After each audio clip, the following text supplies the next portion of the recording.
Hi YouTube, Darth here. Today I'm going to be talking about Commander Mode in Battlefield 4, what everything does, and how to play effectively as Commander. Commander Mode is unlocked for play once you reach level 10 in Battlefield 4. The Commander has a variety of abilities available, some of which are timed, some of which are part of a cost system, and some of which your soldiers must unlock on the battlefield. First, let's look at an overview of how Commander Mode works. If you're on PC, you can access abilities by right-clicking the mouse. Left-clicking is used to select individual squads and target enemies. When you right-click to access your abilities, you'll see three different rows of abilities. The abilities above your cursor are free and always available as long as the timer is up. The abilities to the right of your cursor are unlocked by friendly soldiers capturing specific points on the map. Most of the abilities below your cursor have a cost associated with them and are earned by scoring points as a commander. There is one exception, and that is the Orders ability. Orders, which are represented by the triangle, allow you to assign specific targets on the map for a squad to attack. You can either select open terrain, or you can select a specific flag capture point. Honestly, squads will usually ignore your orders, so I find it best to simply target flag captures and let the squad decide how they want to approach it. Now, let's get into more depth on the various abilities. We'll start with the free ones. Scan UAV, EMP UAV, and the EVAC order are available as long as their timer is up. The Scan UAV will fly above the point you designate on the battlefield, revealing all the enemies inside of its flying radius. The Scan UAV has a very short cooldown after it disappears from the battlefield, so you can keep it flying up almost constantly. The EMP UAV is the reverse. It prevents enemies from spotting your soldiers, and it has the added benefit of blinding the enemy's UAVs.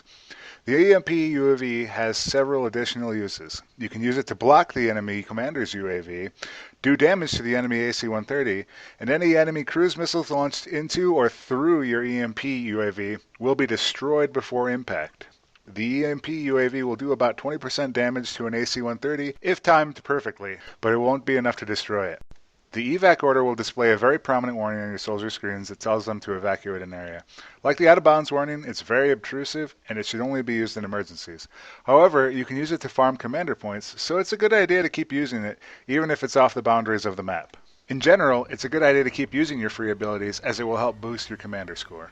There are a number of abilities that are unlocked by friendly soldiers capturing points. They are the infantry scan, the vehicle scan, the cruise missile, and the AC-130.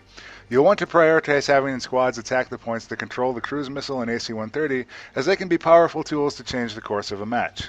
In Battlefield 4, only the cruise missile or the AC-130 appear on a map, so if you control one, you control the map's superweapon. The scans are pretty straightforward. They both reveal enemies they pass over.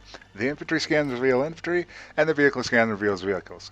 This can be useful for finding enemies that are outside normal areas, or attempting to flank your defenders, or finding pesky snipers. In any case, you should always use them when they're up. The most direct attack the commander has available is the cruise missile. This ability only appears on certain maps, but the damage it delivers can devastate a small area. It can easily wipe out most or all of the enemies assaulting a point, so be sure to have your soldiers prioritize keeping this on your team's side. Let's see what happens with this once it gets there. Yep. Meow. Boom. Remember, if the enemy has this ability, it's a good idea to keep the EMP UAV available to shoot down any cruise missile before it lands. Finally, the AC-130 is a slow circling aircraft that can deliver sustained punishment upon the central parts of any map it's flying over. It requires 3 soldiers to fully crew, and is relatively vulnerable, so be sure to replace it when it's killed by the enemy. Until then, it has artillery, 25mm cannons, and a minigun with which to punish your enemies. It's worth noting that you'll get up to 3 free kills when spawning the AC-130 if the enemy AC-130 is still up. This game blows up the old one, credits you, and puts the new AC-130 in the air.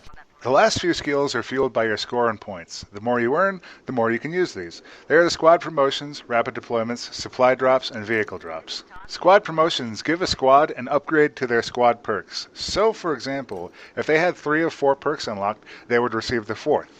It's a good idea to reward the squads that follow your orders, work together as a cohesive unit, have the most members, and generally have good players already in them. That way you're getting the maximum effect out of this ability. To use the squad perk, simply left-click the squad that you want to use the perk on, and then right-click to use that perk on that squad. Rapid deployments help a squad to deploy in half the time. It's a good idea to keep an eye on which squads are in danger of being wiped out, and use the ability on them. That way the squad not only remains effective, but it also keeps their existing squad score. You can tell which squad is about to be wiped out by the skulls in the upper right-hand corner of your commander map. Supply drops create a parachuting crate of ammo, health, and provide a station where soldiers can change which class kits they are using. This is a good way to keep soldiers in a heated firefight in good condition, especially if armor or other unexpected threats begin to arrive. Additionally, be careful when deploying the supply drop, as it can crush inattentive players to death if it lands on top of them. This happens. Be afraid. Finally, vehicle drops create a parachuting 4x4 ATV that your soldiers can use. Now, this is the most expensive of the 4 abilities and will completely drain your cost-based abilities for a short time. Keeping that in mind, it's not terribly useful unless you have a high-value soldier stranded in a remote location, or if you have an objective that requires your soldiers to carry themselves to it with high speed, like an obliteration. And last but not least, the most important commander ability you have is your voice. Be sure to communicate enemy movements to your team. You can use this by activating your VoIP command by pressing, on PC by default, your left Alt key and by speaking into your mic. It's a good idea to let your squads know where enemies are headed and when they should worry about flags being taken. That's it for a general overview of Commander Mode, its abilities, and some general tips. I'm really excited about Commander Mode for mobile devices, which, according to developers, arrives on November the 19th. I'll be doing a video review with my tablet later this month. If you found this video helpful, please like and subscribe, and I'll see you next time, YouTube.